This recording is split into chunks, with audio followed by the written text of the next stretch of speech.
Shopping is a big part of life, and we make purchases on a daily basis. Whether we buy food, clothing, or other products, we are constantly being influenced to buy certain items and to buy things that we did not even know we needed. For retail workers, it is important to learn different compliance strategies to be successful. In this video, we will learn what exactly compliance is, why it is important to retail workers, and how to effectively use it in the workplace.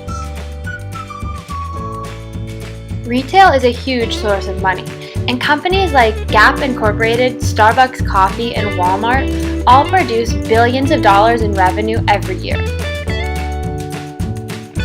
Compliance is a method of influencing the behavior of other people, and it occurs when a person changes his or her behavior at the direct request of another person.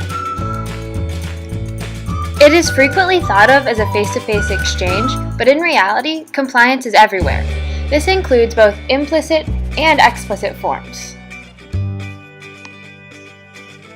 Explicit compliance is the classic idea of the face-to-face interaction, especially between a salesperson and a customer. Implicit compliance is much more subtle. It includes pop-up ads on your computer, flyers in the mail, and even commercials on television, like this one for an old presidential election.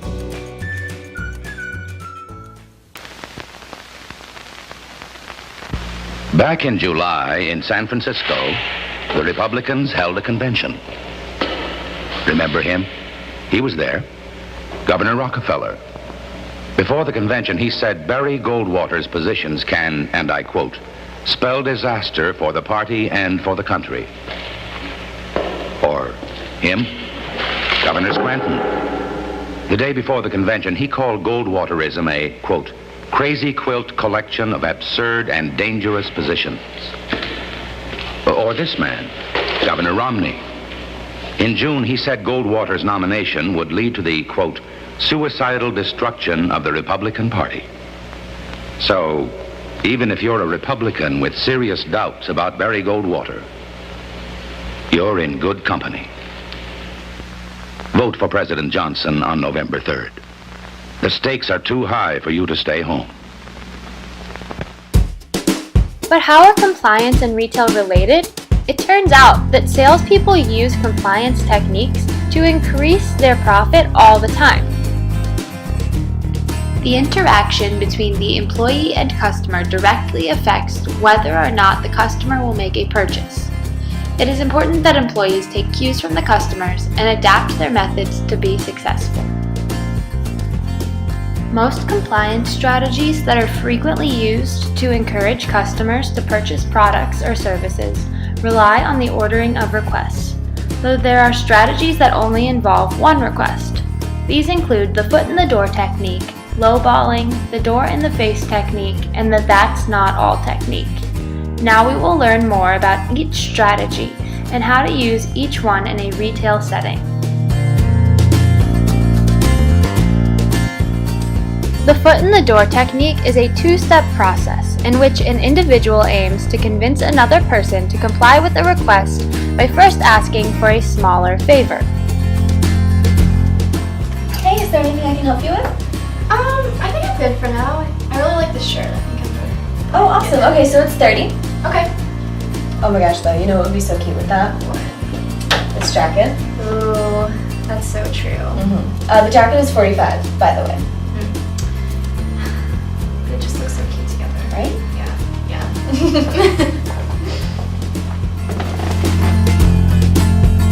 Lowballing occurs when an individual gets another person to comply with the request and then adds hidden costs, making the request larger. Hey, can I help you with anything? Yeah. How much is this dress? Oh, so it's on sale. It's actually $30. Oh my gosh, that's awesome. Oh, I'm so sorry. The sale ended yesterday. It's actually $50. Well, I like it so much. I think I'm gonna have to get it.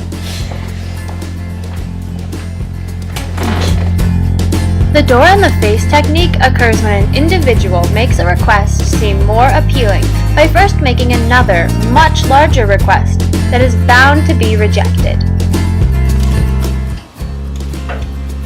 there anything I can help you with?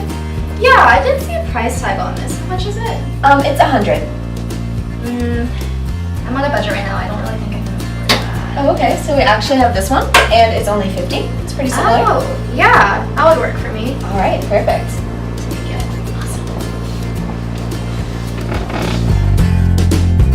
The That's Not All technique involves settling on an inflated request and then reducing the size by adding free gifts or discounts.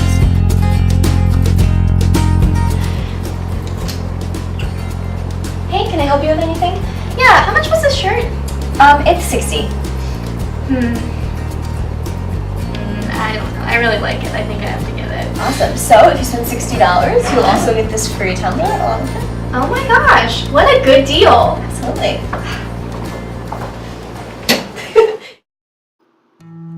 There are times when these strategies do not work and can even strain the relationship between the employee and customer.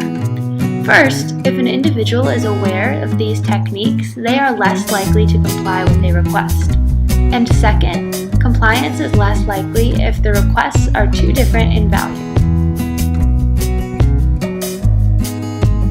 Shopping, either for clothes, home goods, food, or other things, is something we do very frequently, and retail workers make that experience easier and more enjoyable. To be successful, it is essential that retail workers use compliance. They can create a great shopping experience by utilizing the foot-in-the-door technique, lowballing, the door-in-the-face technique, and the That's Not All technique, and by tailoring the experience to each individual customer.